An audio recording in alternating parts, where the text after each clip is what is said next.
Hi guys, welcome back to my YouTube channel the SCP study. हम पढ़ रहे थे राजस्थान की हस्तकलाओं के बारे में। उसी सीरीज को आगे बढ़ाते हैं और पढ़ते हैं उस्ता कला के बारे में। चलिए शुरू करते हैं।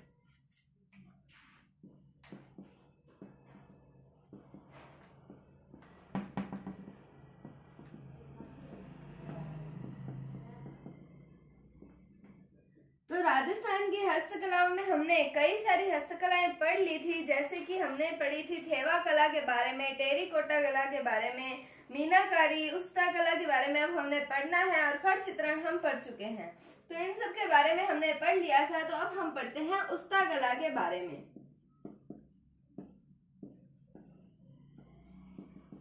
तो उस्ता कला की बात करें तो इसका प्रमुख केंद्र राजस्थान में माना जाता है बीकानेर। कौन सा माना जाता है? बीकानेर।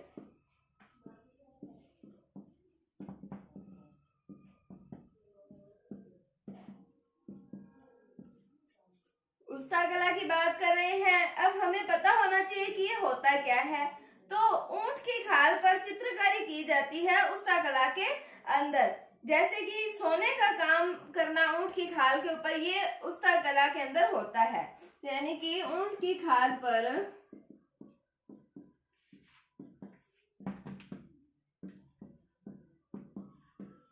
चित्रकारी या फिर सोने का काम करना, क्या है ये? उस्ता कला है। क्या पड़ा? प्रमुख केंद्र है बीकानेर। और ऊंट की खाल पर चित्रकारी करना या फिर सोने का काम करना क्या है? उस्ता कला है। अब हम बात करें कि उस्ता कला की शुरुआत कब हुई, तो महाराजा अनूप सिंह के समय पर प्रारंभ हुई थी उस्ता कला। किसके समय पर प्रारंभ हुई? महाराजा अनूप सिंह के समय पर प्रारंभ हुई।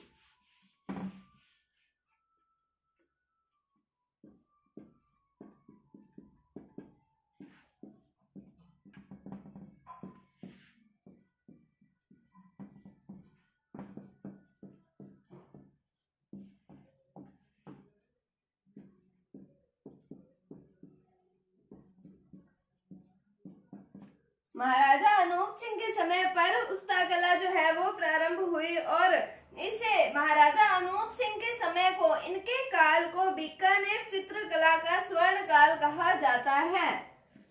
तो बीकानेर चित्रकला का स्वर्ण काल किसे कहा जाता है? तो वो कहा जाता है वो महाराजा अनूप सिंह के काल को कहा जाता है बीकानेर चित्रकला का स्वर्णिम काल। किसके काल को कहा जाता है? महाराजा अनूप सिंह के समय को कहा जाता है। और महाराजा अनूप सिंह के समय पर ही उस्ता कला की शुरुआत जो है वो हुई थी। अब हम बात करें इसके प्रमुख कलाकार की, तो उनका नाम आता है हिसामुद्दीन उस्ता। क्या नाम आता है? हिसामुद्दीन उस्ता।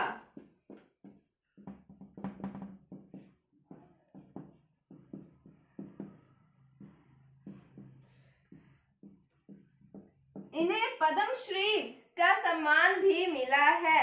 कि कौन सा सम्मान मिला है? पद्मश्री का सम्मान मिला है। तो ये था उस्ता कला के बारे में। प्रमुख केंद्र पड़ा हमने कहाँ पर है? बीकानेर में है। और हमने देखा कैसे की जाती है उस्ता कला की ऊंट की खाल पर जो काम करना या चित्रकारी करना उस्ता कला है, या सोने का काम करना वो होता है उस्ता कला। फिर हमने देखा कि महाराजा अनूप सिंह के समय पर यह कला प्रारंभ हुई थी, और महाराजा अनूप सिंह के समय को ही बीकानेर चित्रकला का स्वर्णिम काल कहा जाता है। और हमने देखा उस्ता कला के प्रमुख कलाकार कौन से आते हैं, तो वो हिसामुद्दीन उस्ता आते हैं, जिन्हें पद्मश्री भी मिला हुआ है। अब हम बात करते हैं अगली हस्तकला के बारे में, जिसका नाम आता है बादला हस्तकला।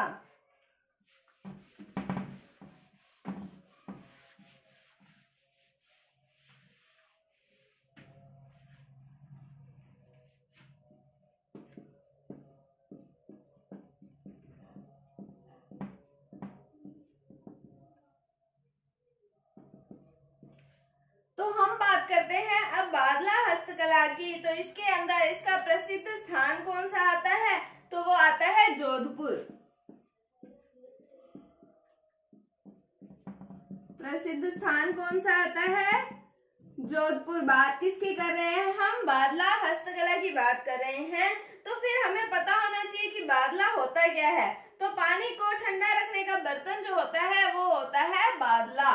तो बादला क्या होता है?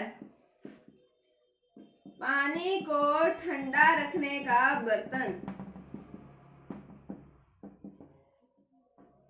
कहाँ की प्रसिद्ध है बादला हस्तकला? जोधपुर की प्रसिद्ध है। और पानी को ठंडा रखने का बर्तन क्या कहलाता है? वो कहलाता है बादला। मतलब इसके ऊपर जब जिंक का लेप किया जाता है, जिंक धातु का लेप किया जाता है, तो उसे क्या कहा जाता है? बादला हस्तकला कहा जाता है। तो इस पर जिंक धातु का लेप किया जाता है।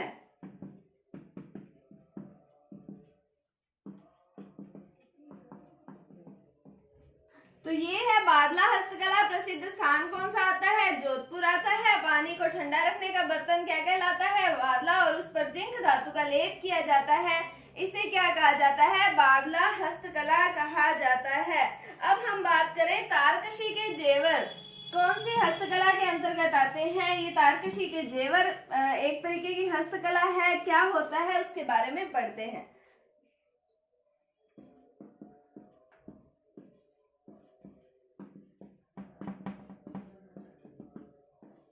तो बात करें हम तारकशी के जेवर की, तो ये प्रसिद्ध है नाथद्वारा राजसमंद के। कहाँ के प्रसिद्ध हैं?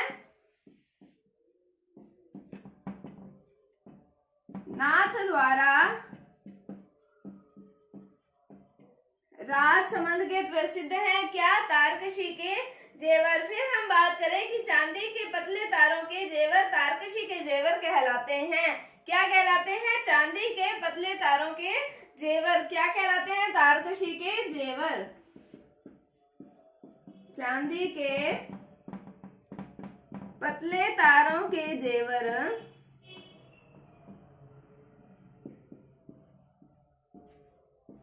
तारकशी के जेवर कहलाते हैं। तो ये था तारकशी के जेवर। ये अब थोड़ी बहुत छोटी छोटी सी हमारी हस्तकलाएं आती हैं, हम उनको देखते हैं, उनको कवर करते हैं। उनमें हमें सिर्फ इतना ही पढ़ना है कि उनका प्रसिद्ध स्थान या प्रमुख केंद्र कौन सा आता है और उनके अंदर मेनली होता क्या है। तो हस्तकला में हमने देखा था क्या होता है, ऊंट की खाल पर चित्रकारी की जाती है। बादला के अंदर हमने देखा कि पानी को ठंडा रखने के बर्तन पर जिंक धातु का लेप किया जाता है। और तारकशी के जेवर में क्या देखा हमने कि चांदी के पतले तारों के जेवर जो होते हैं वो होते हैं तारकशी के जेवर। अब हम बात करते हैं मिरर वर्क की।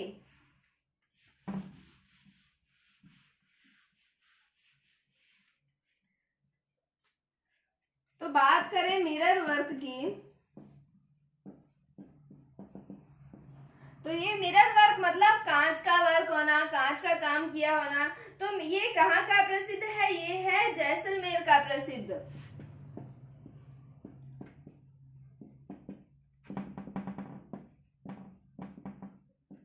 मिरर वर्क कहाँ का प्रसिद्ध है? जैसलमेर का प्रसिद्ध है। और ये होता क्या है कि कांच के टुकड़े को चारों ओर से धागे से टांकना, यानी कि कांच के टुकड़ों को इकट्ठा करके कोई वर्क बनाना या कोई मतलब कोई पीस बना देना, इस तरीके का वो होता है मिरर वर्क। तो कांच के टुकड़ों को